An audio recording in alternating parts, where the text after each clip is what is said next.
मला असं वाटतं की या संदर्भात जो काही वादविवाद होतोय हा अतिशय निरर्थक अशा प्रकारचा आहे, अतिशय चुकीच्या अशा प्रकारचा आहे. प्रत्येक व्यक्ती केवळ स्वतःचं राजकारण याच्यात कसं पाहता येईल हा प्रयत्न करतोय, हे अतिशय चुकीचं आहे. बघा, शेवटी राज्याचे उपमुख्यमंत्री, राज्यातले एक अतिशय प्रसिद्ध व्यक्तिमत्व असलेले एक मोठे नेते अजितदादा पवारांच्या रूपाने दुर्दैवाने आपल्यातनं निघून गेले. पण त्यानंतर प्रत्येक व्यक्ती त्याच्या माध्यमातून जो काही राजकारण करण्याचा प्रयत्न करतोय ते अतिशय चुकीचं आहे. अशा प्रकारचं खालचं राजकारण बंद झालं पाहिजे.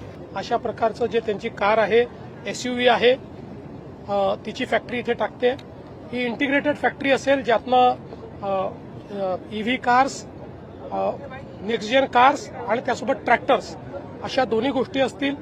ही इंटिग्रेटेड पद्धतीची महिंद्राची सगळ्यात मोठी फॅक्टरी असेल आणि यासोबतच छत्रपती संभाजीनगर आणि नाशिकमध्ये देखील ते इन्व्हेस्टमेंट करतायत.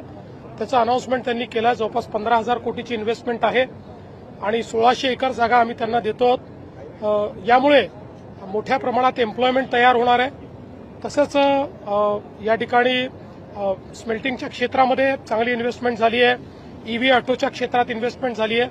मोठ्या प्रमाणात गुंतवणूक ही आज या कार्यक्रमाच्या माध्यमातून नागपूर आणि विदर्भात आलेली आहे. रोजगार निर्मितीसाठी किती मोठा फायदा आहे महिंद्राचा विचार केला तर जवळपास 10,000 लोकांना रोजगार मिळेल. 3 व्हीलरची जी इंडस्ट्री आलेली आहे ज्याच्यामध्ये एकदम लेटेस्ट टेक्नॉलॉजी येते आहे, त्याच्यामध्ये जवळपास 6,000 लोकांना एम्प्लॉयमेंट मिळेल.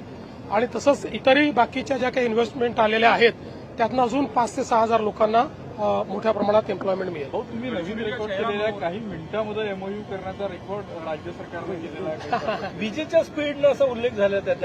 चांगली गोष्ट आहे. काय झालं की आमच्याकडे त्यांच्याशी चर्चा केल्यानंतर लगेच चर्चा पूर्ण करून आणि MOU पर्यंत नेण्याचं काम आमच्या इंडस्ट्री विभागाने केलं आहे. हे एक नवीन रेकॉर्ड आम्ही केला आहे.